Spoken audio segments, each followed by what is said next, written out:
public depuis plus de 3 décennies. Alors, Alexandre Moranville, Ouellette le dit tantôt, les routes, c'est épouvantable. P.O. Zappa aussi, il était pogné là, entre Saint-Hyacinthe et le centre-ville de Montréal. Il dit que ça a pris 1h30. Alors qu'habituellement, c'est 45 minutes. Ça a pris près de 2 heures, là, qu'il a dit. Alors, on va faire un peu le tour là, de l'état des routes avec Louis-André Bertrand, porte-parole pour le ministère des Transports et de la Mobilité durable. Monsieur Bertrand, P.O. Zappa, tantôt, il disait ça n'a pas de maudit bon sens, il y a de la slush partout. Toi, tu t'as vu un camion, les sur Delorimier ce matin, dans la côte, c'était spécial, là, vraiment des poids lourds qui n'étaient pas capables de monter la pente. Qu'est-ce qui explique que ce soit aussi glissant aujourd'hui? Bonjour, bonsoir tout le monde. Oui, ça a été des conditions difficiles en raison de la météo, en fait, là, que vraiment nous a joué des tours aujourd'hui, dans la mesure où on est passé une température au-dessus du degré de congélation, au-dessus du zéro. On est descendu sous le point de congélation. Ça a créé de la glace qui était très difficile là, à pouvoir se débarrasser, malgré tous les pendages de sel qui étaient effectués et les opérations de déneigement aussi. Si on regarde là, du côté, si on fait un bilan là, ce matin, surtout dans les approches sur l'autoroute 20, sur la route 132, les approches du tunnel Louis-Brit-Lafontaine, on a vu des incidents, beaucoup de sorties de route, mais on a vu aussi là, sur l'ensemble du réseau, mais des exemples de semi-remorques qui sont restés coincés. On a vu ça dans les bretelles d'accès de l'autoroute et à la sortie du tunnel Louis-Brit-Lafontaine en direction nord. Donc, oui, ça a été une heure de pointe matinale là, qui a été compliquée, qui a été beaucoup plus longue. Et heureusement, là, quand on regarde là, maintenant ce soir, les personnes qui sont sur la route, là, vos auditeurs et vos téléspectateurs, s'en rendent compte, ça se passe bien.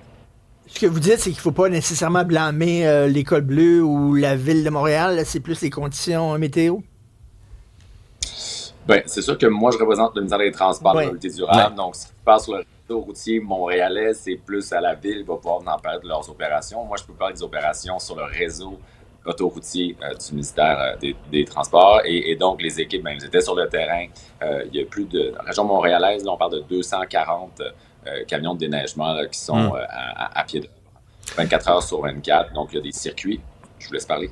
Ouais, vous disiez que c'était un peu mieux en ce moment à l'heure de pointe pour le retour. Y a-t-il quand même des secteurs qui sont à éviter, des endroits où on remarque, par exemple, plus de ralentissement, sortie de route, etc.?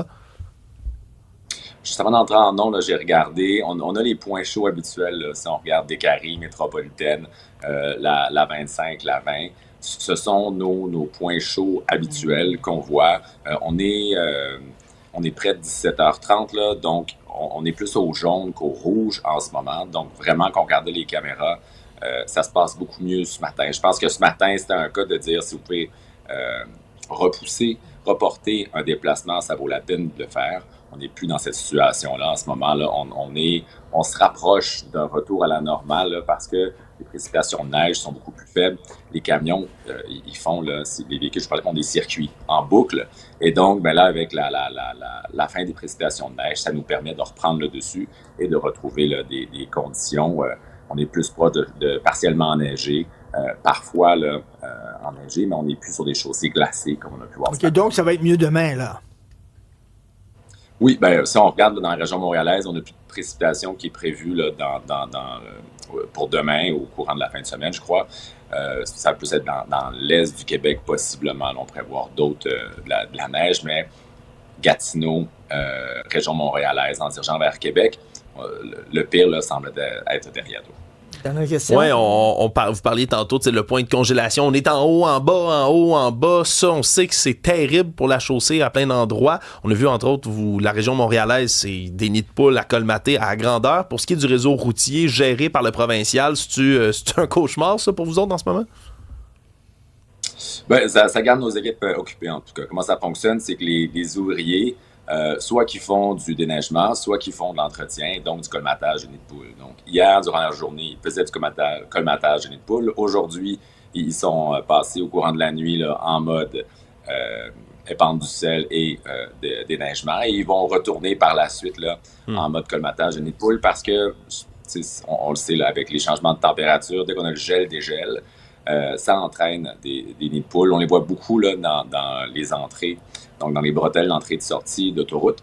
Et donc, ben, nos patrouilles, là, elles font une surveillance du terrain. Et donc, à mesure là, qu'on prend note de ces nids de poules, ben, on va faire ces opérations-là qui se font en continu, 7 jours sur 7, 24 heures sur 24.